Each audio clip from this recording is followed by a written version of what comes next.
something that we all recognize and we can all see galloping towards greater adoption in the country. CII has played an important role in helping us not only skill people, not only skill MSMEs or industry, but also understand the regulatory framework that will be required, also helping us assess its impact on businesses, on employment, on the needs of skilling or the reskilling that many of our professionals will require, the retraining that would be required in many organizations. And that's what will lead to not only responsible artificial intelligence, but will also lead to embracing technologies to work more efficiently, to work smarter, and get the best output in the interest of the people of India. And I think growth through trade, growth through a resilient economy or resilient supply chains, growth through innovation, 7% on a sustained basis.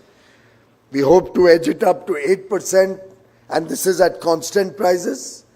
On a nominal US dollar denominated GDP growth, we are nearly 9.5%, 10%, because our foreign exchange, our currency, has maintained stability. And even in the case of international upheavals, we have been amongst the better performing economies amongst the emerging markets. Today we sport the world's fourth largest foreign currency reserves at about $690 billion, more than twice what we had inherited.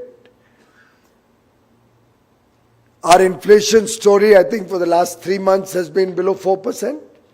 And I think the Reserve Bank has done a phenomenal job over the last 5 or 6 years in maintaining a good balance between liquidity in the market and between the interest rates and currency management that we have seen.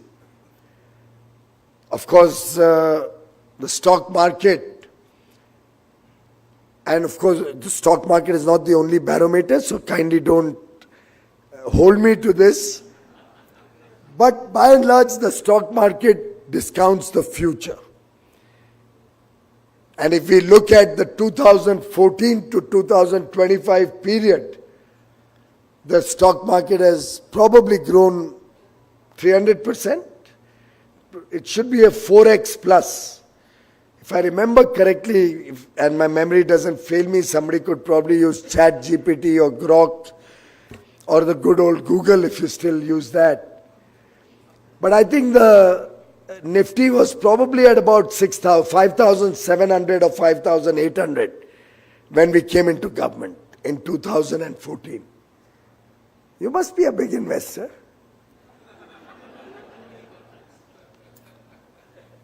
From 5,700 or 800, anybody found the number so far?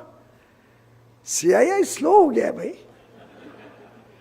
We are today at what, nearly touching 25,000? My maths is not wrong. Show me one comparable case in the world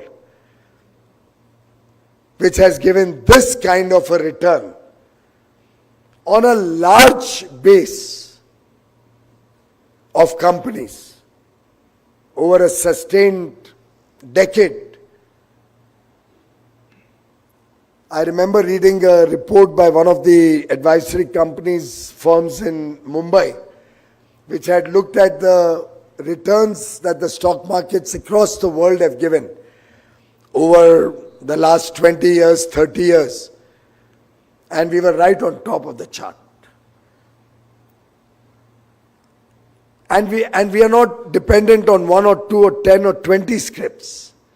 Our returns are nearly 20% CAGR over probably a few hundred companies. over the last 20 years or 25 years. And which is what makes India a compulsive investment destination. You've seen the FDI numbers, they've consistently been breaking records. Saw a little slowdown for a year and a half. The last number I saw was again back to $81 billion. So we are back on track on the growth trajectory, and we are working through international trading relations. A free trade agreement concluded with UAE, Australia, UK, the 4 EFTA countries, Switzerland, Norway, Iceland and Liechtenstein. Well on track in our bilateral trade agreement with the United States of America, making fast progress with the European Union 27-nation bloc, launched the New Zealand negotiations. The minister just sent me a message yesterday, looking forward to our meeting in Paris next week, where I'm leading a large business delegation, and then onwards to Italy, and another business delegation going to Switzerland, who have come. The EFTA countries have committed $100 billion FDI into India in the next 15 years. $100 billion FDI will translate to nearly $500 billion, will crystallize $500 billion of investment with Indian partners, debt and all of that put in. And then we'll create a large ecosystem around it of possibly another $500 billion.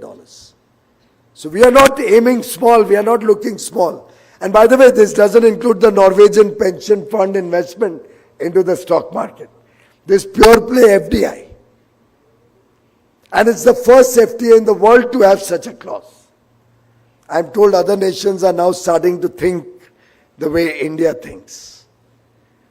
I'm only trying to tell you that economy and the pillars of the economy, we are building up for all of you. On the second track, look at the international image that India has built up today. And that is on the strength of decisive leadership. That is on the strength of 1.4 billion people, providing a large market, providing a large pool of talent, skilled manpower, providing a destination which can grow at scale, both for the domestic demand and with competitive manufacturing, provide goods and services to the world at affordable costs. A country which is today able to navigate every crisis, every challenge, and convert that into an opportunity, into a benefit for the people of India.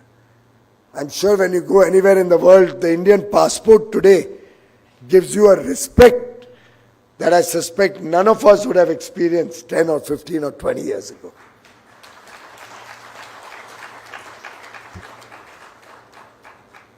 This international recognition and interest to work with India also gives us a great driver of the India growth story.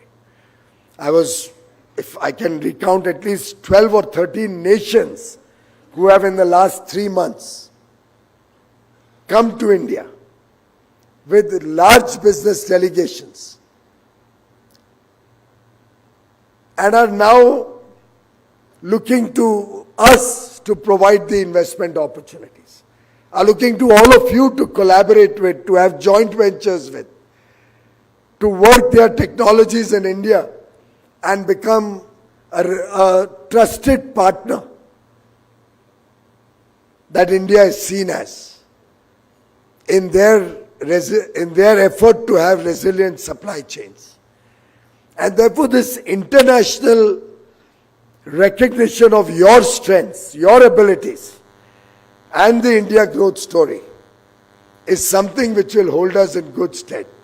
Our effort towards sustainability, our focus on clean energy, renewable energy.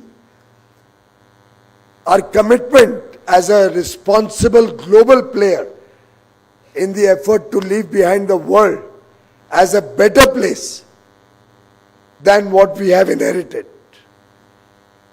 All of these are being recognized by the world.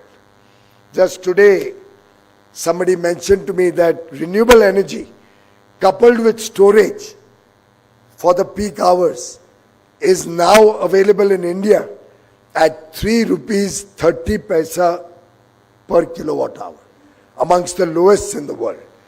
Solar, wind plus storage. Now, it's a compulsive case for data centers to come to India. Where else in the world will you have such a large interconnected grid with such low-cost clean energy available to power data centers? Our effort to promote electric mobility has started bearing fruit.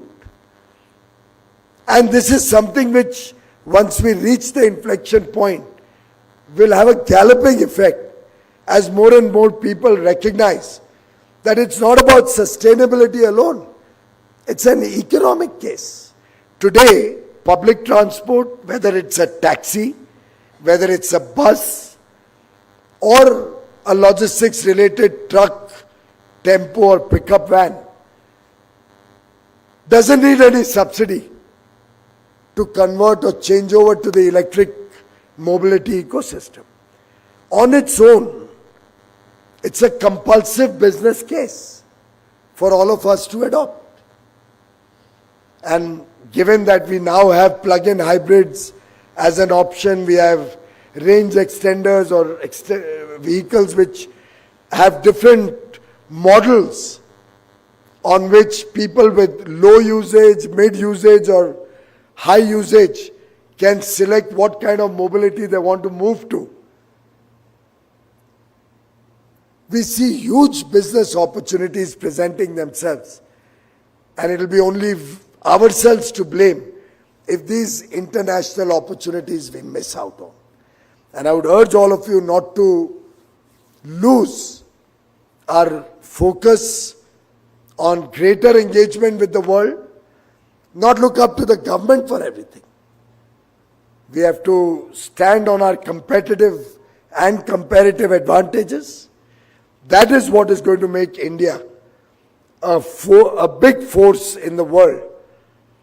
And the last pillar on which Prime Minister Modi has focused his energies is inclusive growth. How can we ensure 140 crore Indians today have all their basic needs taken care of? His focus for the last man at the bottom of the pyramid, the persons, the families who have remained deprived, marginalized, suffered for generations, have the right for a life of dignity.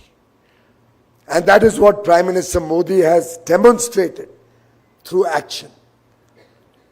Whether it is to make sure that no child ever sleeps hungry in our country, adequate food grains and foodstuffs for every person, becoming self-sufficient and self-reliant for our food needs,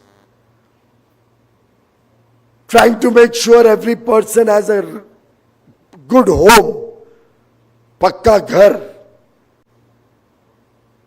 where his children, his or her children grow up, where the families have quality of life. We already provided about 40 million homes to the poorest of the poor in our first 2 terms. In the 3rd term, we are hoping to add another 30 million homes, provided free of charge, to those who have lived a life of indignity for years and years.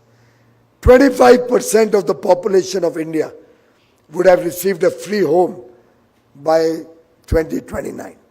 25% of your brothers and sisters. Our effort is that everybody, every person in the country should have a proper home. A home with 24 hours electricity, with good quality water flowing in from a tap available at home. Digital connectivity reaching the nooks and corner of the country, and high quality digital connectivity. You've seen the fastest rollout of 5G at scale in India, faster than any other large country. The idea is to connect villages. The idea is to connect the nation with a network of high quality roads, highways, expressways. Expand the rail network, both to meet the needs of logistics and industry, and the passengers and the people of India for their commute. Airports, near every habitation, every area, we have grown to from 74 airports in 2014 to 158 airports today, hoping to grow to 225 airports in the coming few years. The idea being that connectivity, food, clothing, shelter, free healthcare for 700 million Indians through Ayushman Bharat, and quality education and skill development to empower 140 crore Indians. The basic needs, once they are taken care of, opportunities available for people of different caliber and different skills. We have one of the lowest unemployment rates today. Everywhere I go, people are saying we don't get people. In fact, farmers are also complaining they don't get labor now. I started a skill development center thanks to CII and run by CII in North Mumbai, my constituency. We've been running job employment camps, job fairs. The last time I visited, there were 5,000 jobs on offer of all types. 2,500 applicants only. In less than 8 or 9 months, nearly 12,500 or 13,000 people have already received a job there, and yet many more jobs available. We are now running a campaign to educate people that please come here, you'll get a guaranteed job. And if you want to upgrade your skills, you'll get a guaranteed free of charge skill training thanks to CII. There's so much happening. So much happening. And the effort is no child in the country should remain deprived. Everybody gets the basic needs of life taken care of. And that, ladies and gentlemen, is building the trust of the people of India in the India story, in the India at 2047 story, is building the confidence in the people to aspire big, to have ambitions which transcend the normal. And on these three pillars, strong macroeconomic fundamentals, a nation respected across the world as a trusted partner with whom the world wants to do more business, where we are respected, where we are recognized for our worth, and a nation of 140 crore aspirational Indians.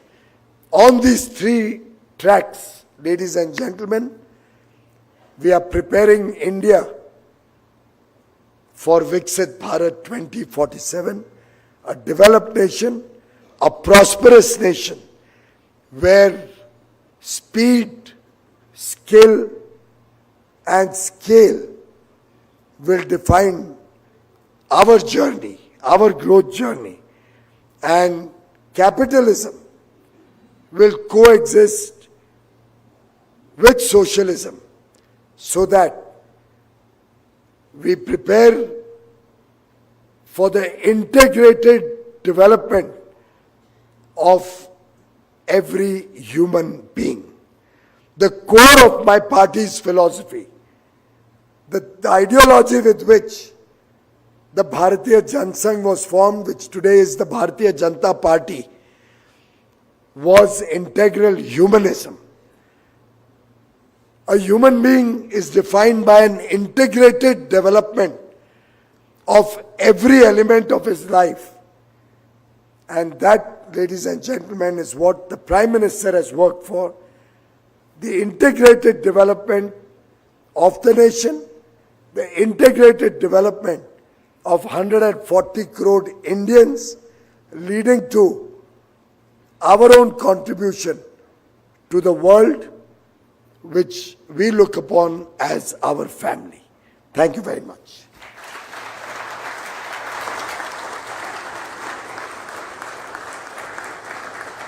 Thank you, sir.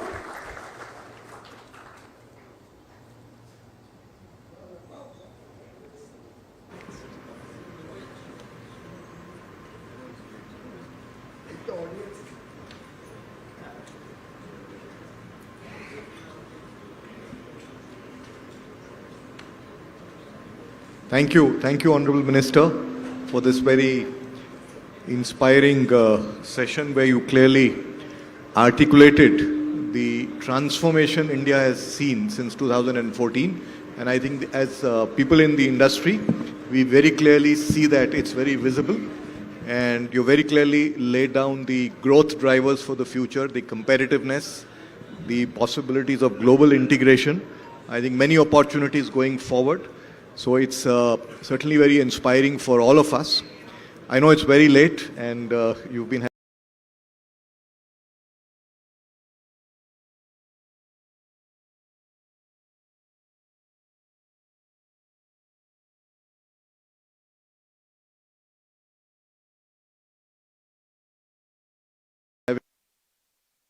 शुरुआत की।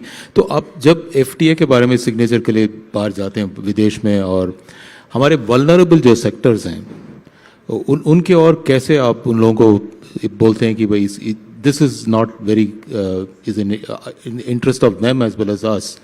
And secondly, I think you spoke about this is not just about trade but about investment, and investment in where India needs the technology. How do we position ourselves more in that direction? सबसे पहली बात तो जब हम विदेश में बात करते हैं, कोई फ्री ट्रेड एग्रीमेंट या बायलैटरल एग्रीमेंट करते हैं, हमें ध्यान में रखना पड़ता है कि ये दो तरफा एग्रीमेंट है, दोनों को लाभ होना चाहिए और दोनों को जो दिक्कतें हैं उसके ऊपर हमें रिस्पेक्टफुली, सेंसिटिवली बिहेव करना पड़ता है. तो स्वाभाविक है कि जब हम कोई भी देश के साथ बातचीत करते हैं तो कोई ऐसे विषय होते हैं जो हमें प्रोटेक्ट करना है, हमें प्रॉब्लम है, एक डिफेंसिव इंटरेस्ट है. कुछ ऐसे विषय होते हैं जो सामने वाले के लिए तकलीफ के हैं, उनको समस्या है. तो उसको नॉर्मली अगर आपको एक सक्सेसफुल एग्रीमेंट करना है जो लंबे अरसे तक आलोचना ना हो लेकिन लोग स्वागत करें, उसका लाभ ले पाए, तो आपको दो तरफा चिंता करनी पड़ती है. You have to be sensitive to the other person's concerns and you have to be articulate and firm on what are your concerns. That's your defensive position. Agreements done with complementary economies where the partner country or set of countries are not competing with you in more than a few sectors are always easier. So when I do an agreement with a developed nation, by and large, I know that we are more labor intensive, we are more focused on people, they are more focused on technology. We have a young population, they have an aging population. We have a large pool of talent, they are looking for that talent. So you normally look at convergence, and that brings speed to negotiations. After all, India is now known to be amongst the fastest countries to finalize trade agreements. And right now as we speak, we have 9 or 10 engagements parallelly going on. So sometimes in the course of a day, I also have to refocus that in the morning I'm talking to one country, the afternoon I'm talking to a group of 27 countries, and in the evening I'm talking to maybe a country in Latin America with completely different perspectives. So it's a period of time which is exciting, but pregnant with opportunities. And I think if we miss the bus today, you may not always get that chance again. And therefore we are working with full sincerity. We are looking at fair, equitable and balanced trading relationships and agreements with countries of our interest, with complementary economies, with economies where we have good things to offer and they have good things to support our growth story with. So therefore it's a great time for India. This period is going to define our growth story, and this period is going to be remembered years into the future, that Prime Minister Narendra Modi laid the foundation of Viksit Bharat or Viksit 140 crore Bharatvasi.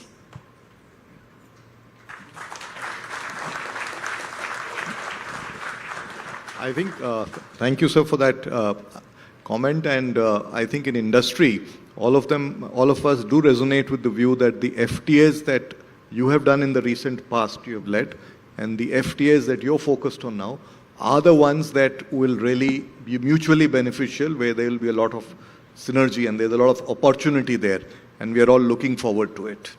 Let me now pass on to Rajiv for his concluding comments.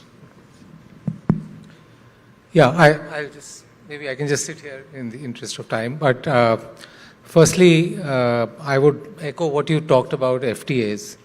And I know that the amount of effort that has gone into building these, and sometimes I know the Honorable Minister's frustration in getting feedback from industry. And then so that he has enough, he's armed enough to be on the negotiation table. He doesn't need that much of ammunition, but so that he's adequately armed to negotiate a fair deal for India. But in spite of that, I think he makes personal calls, personal efforts. And I've been witness to the meetings that he has had on these, where he gets into the bill of material and all those things before you to understand, so that he can fully appreciate, understand, and challenge at the same time. And also a lot of areas of, in some of these areas, a lot of areas of controversy, of challenges, whether it's QCOs, whether it's other things, where he has very fiercely put India's point of view and has taken a lot of challenges from some of our trading partners. But I think I must compliment you, and I also must compliment you for the speech today. I think it was really an outstanding remarks that you made.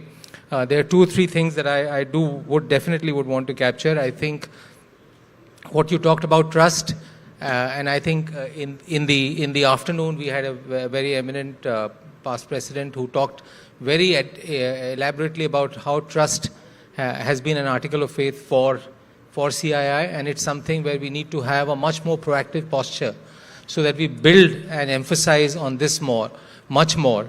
And he did, and I think for all of us realize that we need to build, industry needs to build far greater credibility going forward with government, so that we can move as true partners, trusting each other, and that's also the fundamental essence of ease of doing business.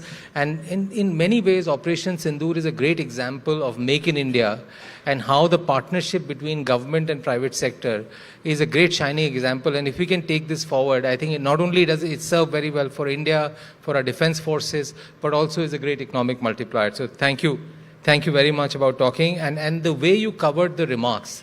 If I was to look at, as I was reflecting on what you were saying, not only in the last 11 years, the focus on building an economic resurgent India, and most importantly, laying down a very strong foundation, as you rightly said, for the next 10 years, 20 years, 30 years, a very resilient India, and also a very equitable India.